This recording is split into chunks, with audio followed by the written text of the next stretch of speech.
यद विद्याविलासेन भूतभौतिकसृष्टयः तं नौमि परमात्मानं सच्चिदानन्दविग्रहम्। येनैरितः प्रवर्तन्ते प्राणिनः स्वेषु कर्मसु तं वन्दे परमात्मानं स्वात्मानं।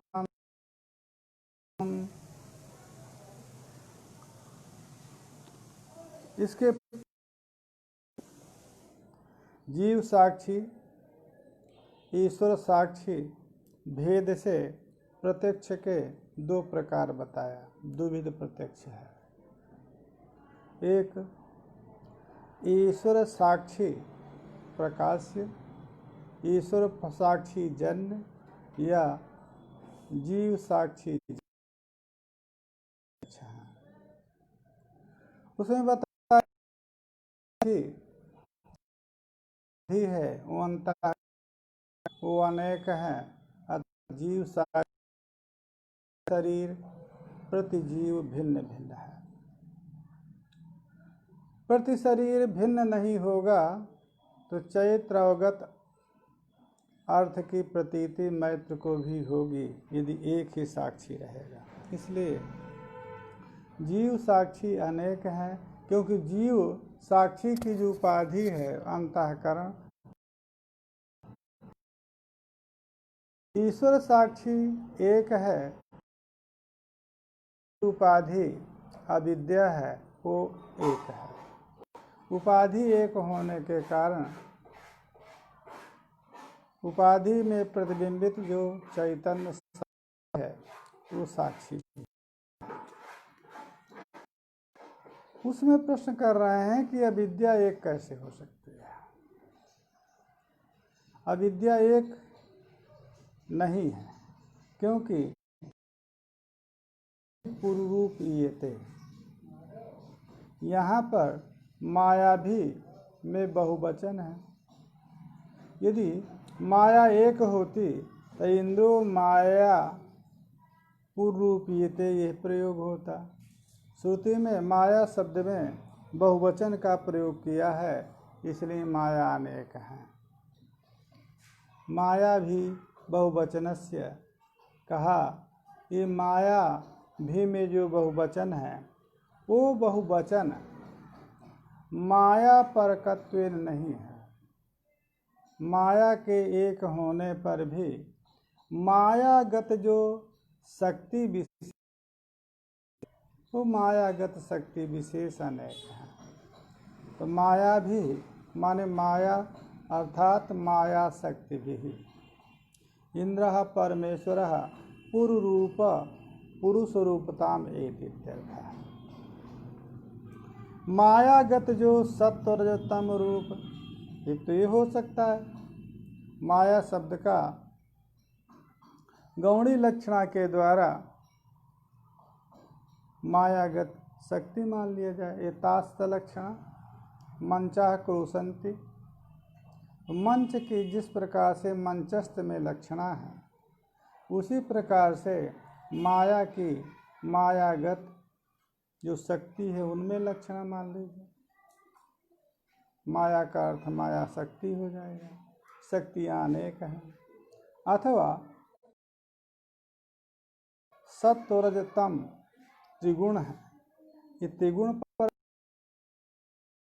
तब भी इंद्र परमेश्वर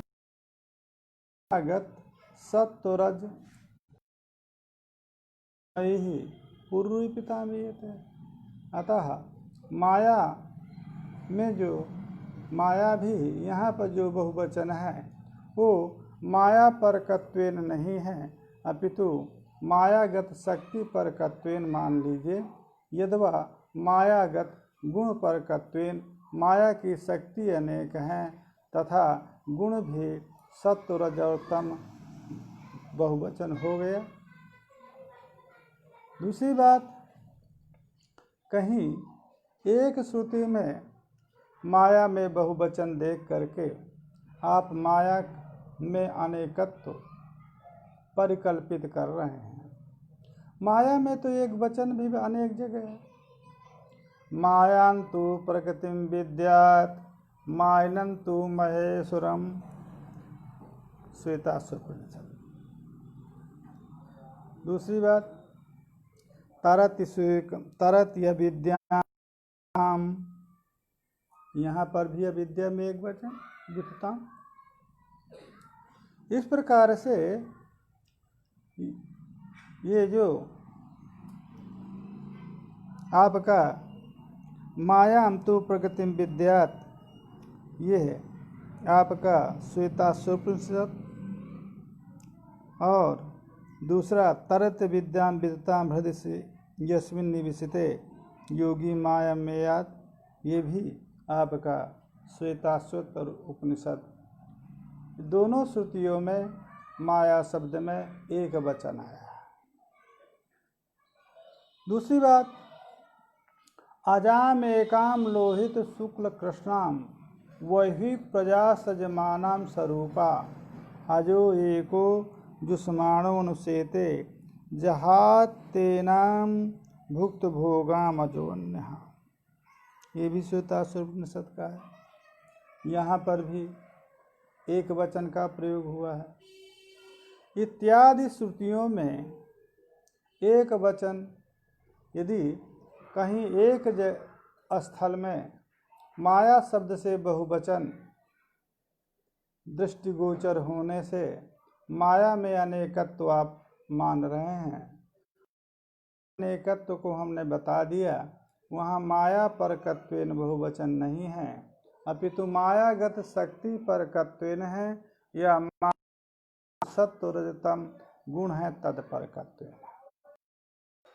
और यदि सर्वत्र माया शब्द से बहुवचन का प्रयोग होता तो आप माया में अनेकत्व मान सकते थे, परंतु अनेक श्रुतियों में मायांतु प्रकृतिम विद्या तरते विद्याम अजाम एकाम इत्यादि में एक वचन का प्रयोग भी है।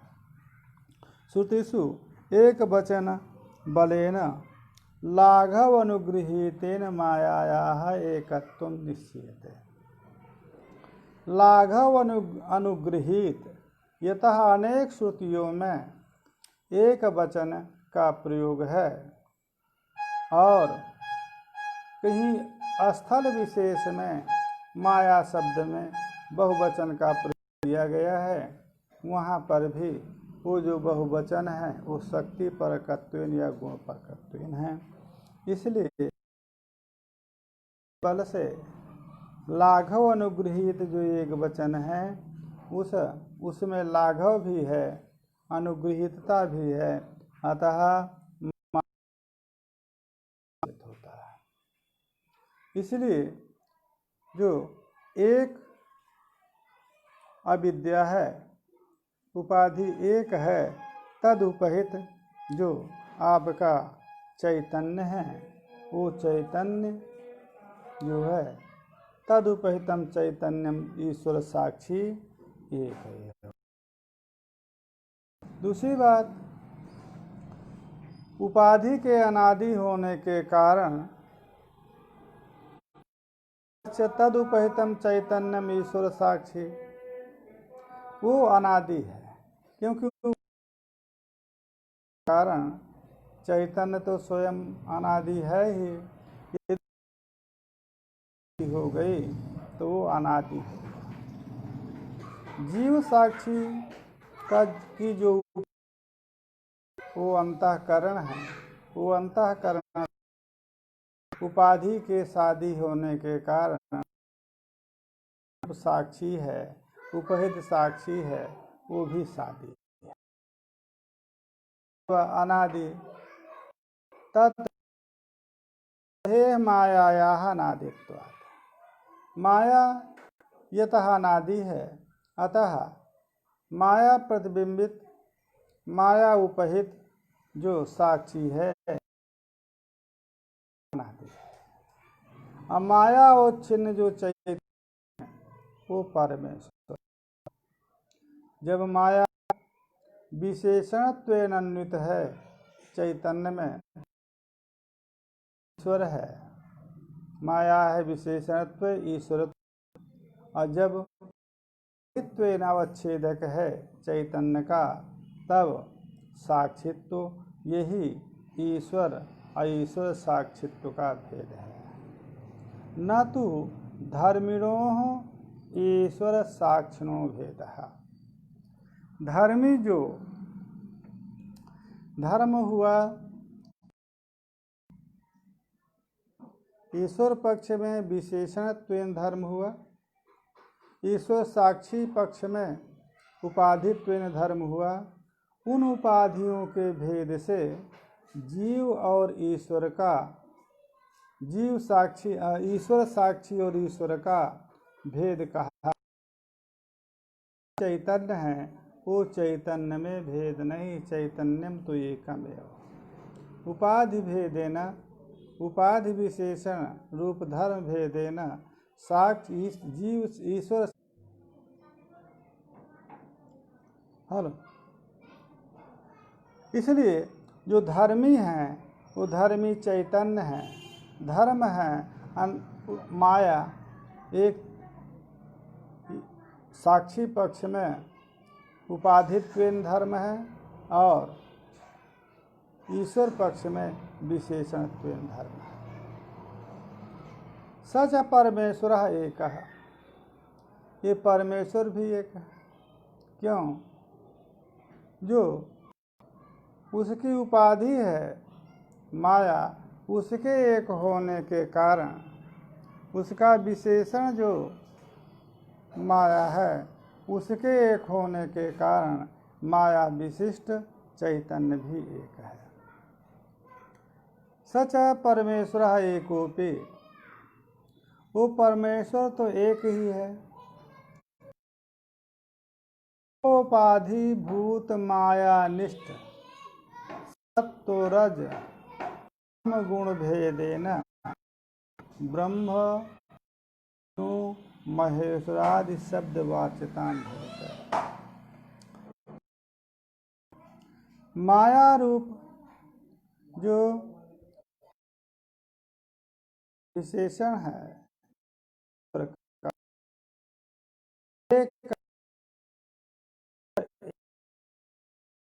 ईश्वर एक है तो ब्रह्मा विष्णु महेश्वर, इन शब्दों से वाच्य कैसे वो एक ईश्वर हो सकता है?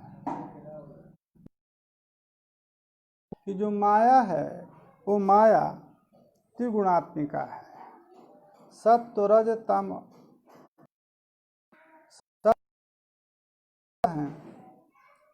जिस समय जब माया में तम और रज गुण अभिभूत होते हैं, सत्व गुण का उद्रेक होता है, तो सत्व प्रधान जो माया है तद अवच्छिन्न जो चैतन्य है वो सत्य जो है प्रकाशात्मक होता है। अतः माया में जब सत्य की आधिक्यता होती है, ज्ञान शक्ति का प्राधान्य होता है, अतः ईश्वर पालन करने में समर्थ होता है, उसी को विष्णु कहा गया। और जब रजः प्रधान माया है तो रज क्रियात्मक होता है, अतः रजः प्रधान जो माया है उस माया से अवच्छिन्न जब ईश्वर होगा तो उसको ब्रह्म पद का विपदेश होगा, ब्रह्म पद से वाच्य होगा। जब तमः प्रधान माया होगी उस माया से अवच्छिन्न जो चैतन्य है उसको महेश्वर, शंकर, शिव इत्यादि शब्दों से कहा जाएगा। इस प्रकार से एक ही शक्ति है, वो है माया शक्ति।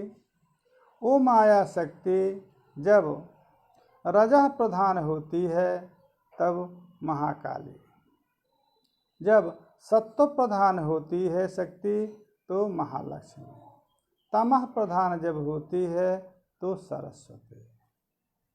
यद्यपि तमः प्रधान सरस्वती कहने में अलौकिकता मालूम पड़ रही होगी, परंतु तम जो है वो विसर्जनात्मक है। तम का गुण का जो फल है वो विसर्जनात्मक है, क्रिया निवृत्ति रूप है। अतः ज्ञान के द्वारा ही संपूर्ण क्रियाओं की निवृत्ति होती है। जब तक ज्ञान शक्ति का उदय नहीं है तब तक माया बंधक संसार की निवृत्ति में इच्छा नहीं होती है। अतः जब संसार की तात्विक हो जाता है तब वही तम है, विश्रांति अवस्था आती है, और जब सकल विरति हो जाती है तब ही ज्ञान रूपता ब्रह्म की प्राप्ति है। की शक्ति सत्व रज तम प्रधान गुण की प्रधानता के कारण महाकाली है, और उन शक्तियों से युक्त जो परमेश्वर है, परमेश्वर ब्रह्मा विष्णु और महेश है। अब दूसरी बात प्रश्न हुआ कि यदि ईश्वर साक्षी की जो उपाधि माया है, अविद्या है, वो अनादि है, तो ईश्वर साक्षी भी अनादि हुआ। तो जब ईश्वर साक्षी अनादि है तब तदैक्षते को हम बहुश्याम प्रजाएय इत्यादि श्रुति वाक्य के द्वारा सृष्टि पूर्व समय में परमेश्वर को आगंतुक इच्छा कैसे होगा। इच्छा माने ज्ञान। अहम बहुरूपेण स्वम स्वरूपम बहुरूपेण जानीयाम, ये इच्छा है, इच्छा ज्ञान है। तो आगंतुक ज्ञान कैसे हो, क्योंकि जब उसकी उपाधि अनादि है, ईश्वर साक्षी अनादि है, तो सृष्टि के पूर्व काल में कैसे होगा कि ज्ञान आप कहते हैं जो साक्षी से प्रकाशित, साक्षी कहते हैं, साक्षी जब अनादि है तो सादी ज्ञान, यह पूर्व पक्ष है।